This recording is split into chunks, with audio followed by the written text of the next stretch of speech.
In this exercise, we're going to both read a data file and write a data file. This time we're going to work with numbers. We're going to be averaging temperatures over week spans, or actually maybe even a 2-week span. We'll start out with a 1-week span. So the first thing we need to do is create a data file with our numbers. So we'll use copycon to do that. We'll call our file temps.txt. And we're going to enter 7 temperatures. Then when we're finished, Control-Z to end it. Let's check and make sure our file exists. And there it is. So now we need to write a program to average those temperatures, to read the file and average the temperatures. We're going to call that program tempaverage.rb, although I'm going to abbreviate average. First thing we do is create a variable count to keep track of the number of days or the number of temperatures, set it to 0. Have a total variable to do the same thing. Then we simply loop through the file, reading each line and storing it in a temp variable for temperature. Because we're working with numbers, but they're coming out of a text file, we need to convert them before we add it to the total. So let's do that, like so. Then we need to increment the count by 1 to keep track of the number of temperatures. Then we can end the loop, and then we can display the total. So let's save this file, and then we'll run it. Let's clear the screen. And we get an average of 43. Now, let's write another program that will add more temperatures to this file so that we could perhaps do it a week at a time and then keep a running average of all of the temperatures. So we're going to call this program addTemps.rb.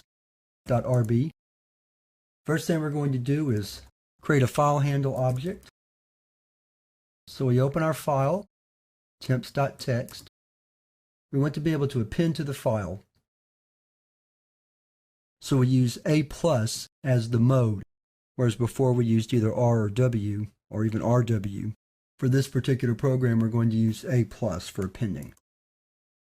And the way I'm going to write this program, I'm just going to set up a simple while loop that allows us to enter 7 days at a time. And we're just going to assume that that's how we always work with this file. So we say while day is less than 8, we'll prompt the user to enter a temperature.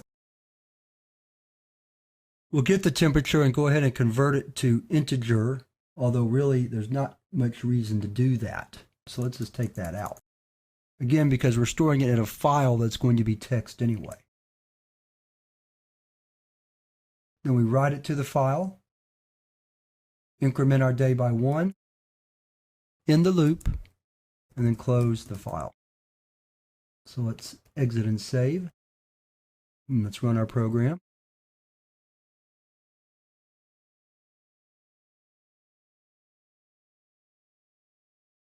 And now we have some new temperatures in the file.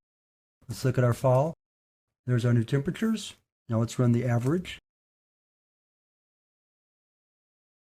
And we see that our average has gone up to 47 because we had several 50-degree days in there also. So that wraps up this exercise. Let's take a look again at our programs. We had our temp average program, which simply opens the file, reads the data, and then computes an average. Exit out of that.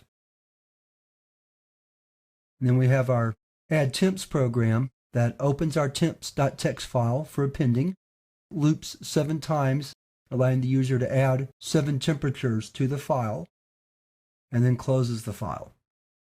And again, we get the ability to append by selecting the correct mode. If we'd have selected write, then it would have started a new file, or even read write, it would have started a new file. When you want to add data to a file in Ruby, you need to use the append mode. So that wraps up this exercise on reading and writing text files, and we're going to move on to the next exercise where we're going to work a little bit with network programming.